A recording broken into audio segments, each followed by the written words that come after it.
What is going on, guys? We are back with another video today, and you can tell by the title or maybe the thumbnail, we're doing another experiment video. I feel like we did this in the past. Hopefully we didn't do it this year, but we are going to see what happens if you trade the best player from each team to one of their division rivals. Now, of course, I didn't feel like one was enough, so I did the top 2 players. I know there's going to be someone in the comment sections like, the Lions' top 2 players aren't those guys. The Bengals clearly do not have those as their top 2. Whatever, dude. My top 2, in my opinion, I mean, there's room for debate on some of the teams, but regardless, that's what we're doing. Of course, the first thing we got to do, though, is simulate a regular season so we can kind of see how everyone does record-wise and also how they do statistically. It's not going to be easy for me to go through every team here, but yeah, we're going to have to kind of go through every team, kind of. All right, we're in the playoffs now, and the Bears did really well, too. So the Packers and no team over 11 wins. Cowboys, is that even physically possible? Don't they already have 5 losses? I don't even know, but Chiefs at 11-5, Saints at 11-5, Packers at 11-5, Bears at 11-5, Jets at 11-5, Ravens at 10-6, Giants at 10-6, Patriots at 10-6, Colts, Niners, Buccaneers, Bengals, and Titans. I'm going to write those teams down so we know which ones made the playoffs, and then see from there. So you already know that Rodgers is going to be a part of this, but 30 touchdowns, 7 picks, 4,000 yards receiving. Equanimous is really high. Devontae with 1,000 with 12 touchdowns. Defensively, King Barnes with 10 sacks. What the hell? Of course, I debated Jair. I probably should have maybe. Nah, it makes more sense to do this. But for the Packers, I did choose Devontae and Aaron Rodgers. Looking at the NFL stats, so there are a few QBs that we did choose. The best yards-wise is Justin Herbert. Breeze, not even going to come close to that this year. Josh Allen, Matt Ryan, Phillip Rivers. Some really decent season. I mean, look at that. Look at that. Okay, dude. Cam always killing it in sim. Lamar did pretty damn good. Mahomes, not a bad season. 42, 37, and 13. I know those numbers don't make sense to you, but they make sense to me. 4,100 yards for Brady. 39 with 14. Russell, 38, 17. 4,000. Matthew, under 4,000, 27, 17. Watson, I think, was one of the players as well. Can't remember every single one, though. Zeke, 1,400 with 8. Joe Mixon, 1,400 with 12. Josh Jacobs, 1,300 with 9. Kamara, 1,300 with 8. Chris Carson, Christian McCaffrey, 1,100 with 6. Barkley, 1,100 with 8. Henry, 1,100 with 6. Chubb, I believe, and Cook were one of them. Or each were one. Pretty damn good stuff. Receiving. Zach Pascal was the best wide receiver in the league. Okay. Keenan Allen, decent season. Cole Beasley, wow. Jamison Crowder, 1,300 with 9.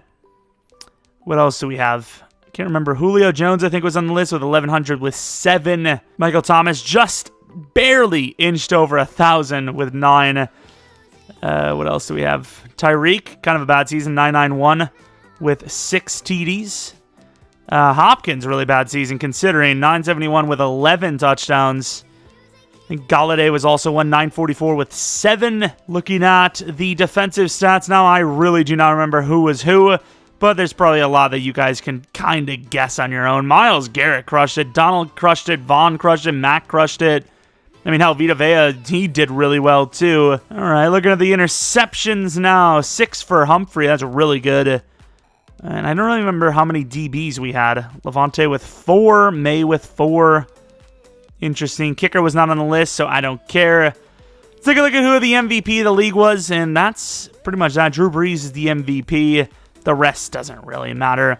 The winner of the Super Bowl of the regular sim will be found out in a moment. Titans and Buccaneers. The winner of that one is the Buccaneers. I'm going to be honest, after we switch to the proper team, that is probably going to be unlikely. Good news, Packers fans. Packers finally added a new wide receiver. Bad news, Packers fans. It costed Devontae and Rodgers. So, of course, from the Bears, we got Allen Robinson and Khalil Mack. Obviously, the top 2. Well, maybe not the obviously, but in my opinion, obviously the top 2 best players there. Of course, Eddie Jackson could have been on the list. Who else would have? Fuller could have been on the list. Akeem Hicks could have been on the list. Roquan's had a pretty damn good start to the season already. And then looking at what the Bears got, obviously, Devontae and Rodgers. No real surprise there. You had to put Rodgers on the Bears, right? It was the only thing that made sense. Then you look at what the Lions got from the Vikings. It was Dalvin Cook and Eric Kendricks. In my opinion, Eric Kendricks is definitely one of their top 3 players. I just gave them the nod over Harrison because Harrison hasn't been, in my opinion, as consistent as Eric Kendricks. Of course, you could have went Harrison Smith. You could have went Adam Thielen. Injured, but really good, Danielle Hunter. And then speaking of what the Vikings got, which they were the most screwed so far, Kenny Golladay and Matthew Stafford from the Lions. I feel like Matthew Stafford's a little underrated here, but still, that is what the Vikings got. Now, let me pull up the division list because I want to see what order I want to do this in. We could do AFC North next, I suppose. So for the Bengals, they ended up trading with the Browns, and their top 2 players at the Browns is Myles Garrett and Nick Chubb, in my opinion. I think that's a pretty fair statement, right? I don't think people are going to argue that one too much. And then as far as the Browns, this one may be a little bit more, debatable, but Joe Mixon and Jesse Bates. Jesse Bates has had a really good season this year, so I gave him the nod with Joe Mixon, who I will admit hasn't been, he didn't start off super strong, but still, when he's at his normal pace, he is probably easily their best player. Then we move over to the Ravens. This one, once again, another debatable one, but I gave them TJ Watt and Cameron Hayward. You could have made a, argument for Juju Smith-Schuster. Could have made an argument for Minkah Fitzpatrick. There's a lot of players you could have argued for. DeCastro. But I decided to give him Cameron Hayward. He's just been, outside of DeCastro, the most consistent Steeler on their team currently. And then TJ Watt has obviously played outstandingly well. Why didn't the Packers get him? As far as the Steelers, this one's probably a little bit more obvious, I would say. Marlon Humphrey and Lamar Jackson. You could have went with the tackle. You could have went with Calais if you wanted to, but obviously Lamar, because he's a quarterback and he's just so versatile. And then Marlon Humphrey is a top 5 corner in the league, debatably top 3 probably. And obviously the Steelers definitely win in that trade just because, quarterback alone. Now let's start off with the AFC East, the Bills. They don't have that great of a trade because they end up trading with the Jets. They get Marcus May. That one, a little bit more obvious, I think. But Jamison Crowder I gave as the second best player on the Jets currently. Of course, there could be an underrated guy that's just not getting his value. And there's going to be Jets fans like, oh my God. Well, I don't even know if Jets fans exist anymore. I'm sorry, Jets fans. And of course, from the Bills, definitely a better trade on this side. They get Stephon Diggs, obviously crushing it. A great trade by the Bills. And then Tre'Davious White, once again, another top 5 corner in the league. Now moving on to the NFC East, the Giants. They ended up trading with Washington football team. They get Terry McLaurin, who's obviously a great wide receiver. And then Kendall Fuller, who is actually really solid. I mean, is he a safety? Is a corner?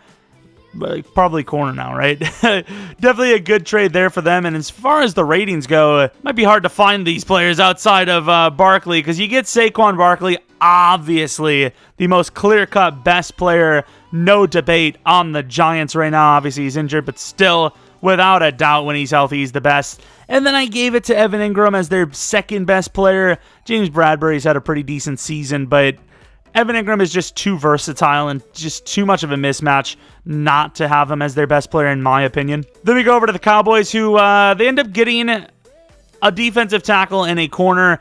Darius Slay has had some pretty damn good games against some really good corners. However, I think some of his stats are kind of pick and choose, if I'm going to be honest, but he still has had a very good season for them, as everyone expected. And then, of course, Fletcher Cox, who is just one of those great DTs.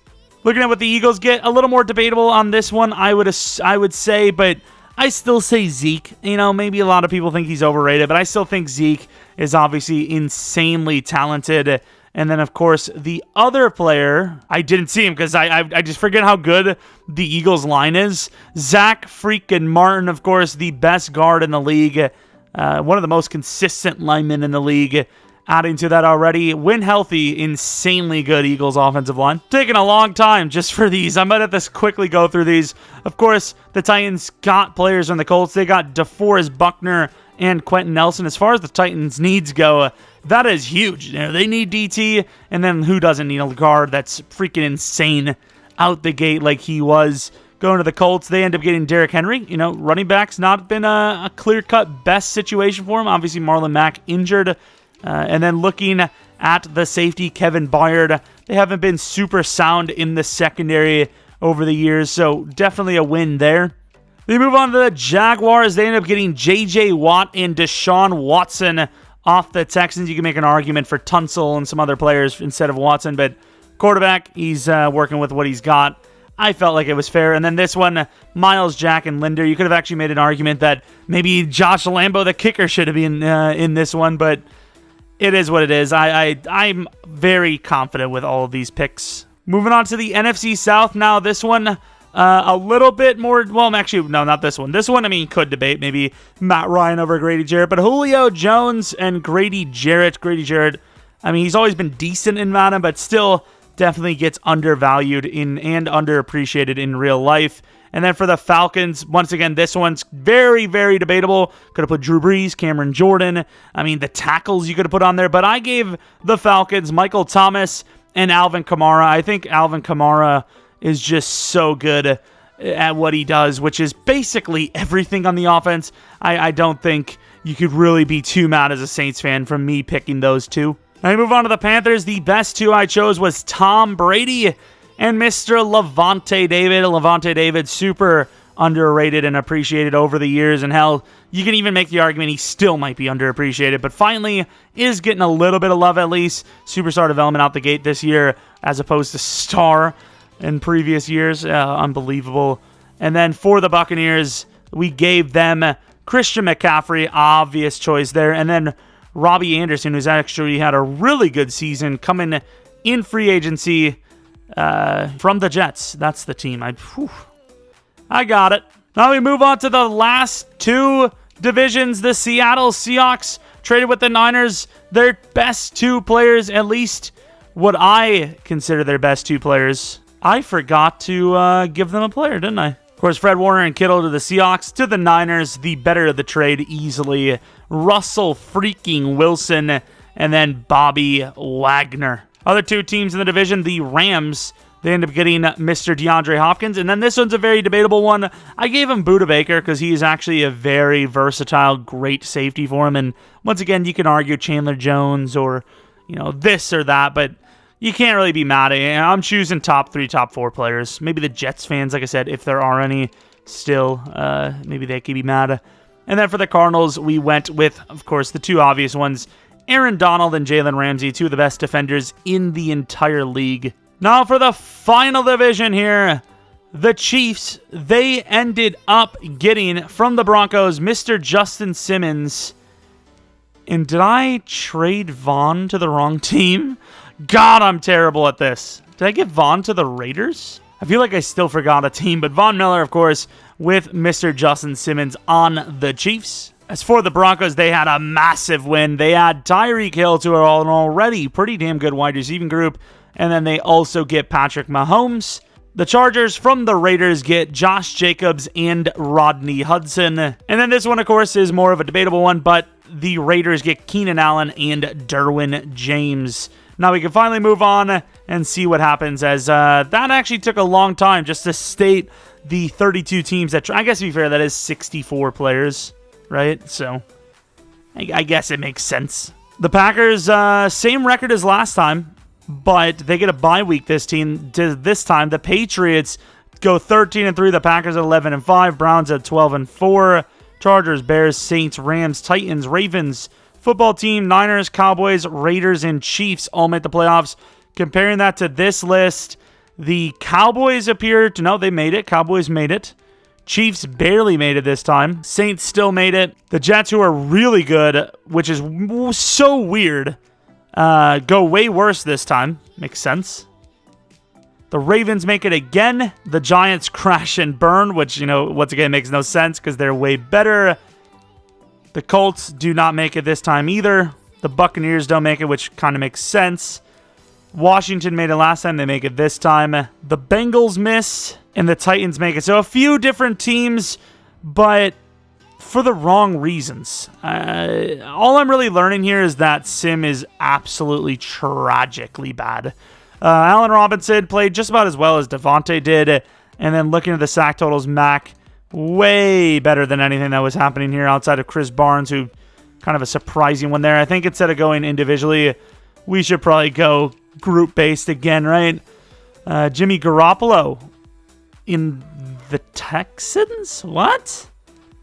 Oh, is it because of the Niners? The Niners got a QB, didn't they? Interesting. Okay, that changed things as well. Rodgers played better in the Bears scheme. Uh-oh. With Devontae, though, I suppose, so I guess it doesn't matter too much. Russell crushed it. Patrick Mahomes did a lot worse. System QB. Could you imagine? Lamar Jackson, a lot worse. Brady, a lot worse. System QB and a half. Yikes. Could you imagine? Deshaun Watson, I can't remember. Probably pretty similar, right? Look at the rushing numbers. Christian McCaffrey crushed it with the Buccaneers. Joe Mixon and the Browns did just as well, maybe even slightly better. Saquon, pretty much the same. Zeke, way less touchdowns. Josh Jacobs, similar. Kamara, I can't remember, but probably, that's pretty good numbers. Chubb, really low on the touchdowns list. Dalvin was terrible for the Lions. Derrick Henry was really bad for the Colts. Jesus. Then we go to the receiving side of things. Pascal is still crushing it. Devontae Parker. Did we not mention the Dolphins to the Patriots? Devontae Parker and Byron Jones. I don't remember. Maybe it's just, I don't know. Who cares about the Dolphins, right? Michael Thomas was decent. Allen Robinson we already knew about. Tyreek was okay. Julio was okay. The touchdown's pretty usual for him, at least. Devontae, pretty similar. Just a little bit worse. Diggs, really bad. Keenan, yards are down, but touchdowns are still looking pretty good. Deandre Hopkins for the Rams, 900 yards, 7 touchdowns. Yikes. Going to the Rams is a death sentence, apparently. And unless one of these guys that we traded was really, really bad. Oh, it is. Terry McLaurin, 800 yards, 5 touchdowns. Yikes. And then Ingram was like 700 yards there. I didn't get to see it because he was so down there. Sack totals, I mean, let's be honest. It doesn't really matter. Even if it did, I don't think those guys are going to give up too many. Speaking of sacks, though, what about Miles? Okay, the numbers in general are way lower. Donald almost like a whole 10 lower than he was before. Vaughn, very low comparatively. I don't even see, J.J. Watt at 8. T.J. Watt at 8.5. I don't even see, where's his name? Miles. Where's Myles Garrett? Did I miss him? Myles Garrett at 12, so I don't know. Maybe it just didn't show. And I'm pretty sure that's it, so let's quickly look at MVP. The rest of the ones don't really matter too much. Rodgers at the MVP spot. And Russell Wilson at 6. And then that's pretty much that. So let's take a look at wins the Super Bowl. I don't think the Buccaneers are winning the Super Bowl this time, right? Because they literally missed. Buccaneers win the Super Bowl last time without the trades. This time we see the Niners and the Titans. Titans back-to-back, is this? And they lose back-to-back. So, fun experiment. But really the only thing I learned today was that EA Sim is dog shahit. The Giants add way more talent by trading to their rival, yet they lose 7 extra games. Bunch of random sims that had nothing to do with anything, just randomly, EA just simming whatever they want. Regardless, if you like this video, maybe leave a like, subscribe if you're new, follow me on Twitter, Jeromepkr. But ultimately, let me know in the comment section below what you guys would like to see next from an experiment like this. I might actually do more in-game experiments where I actually do challenges between 2 different players or 2 different player types. If you have any suggestions for that or this, let me know in the comment section below. Of course, should be another video today and maybe a stream at night. Once again, if there's a stream, it'll almost always either be an upload. I'll say, hey, I'm live doing whatever on Twitch, or it'll be in the community tab. So appreciate you guys watching. Hope you guys come back for next video. But until next video, see ya.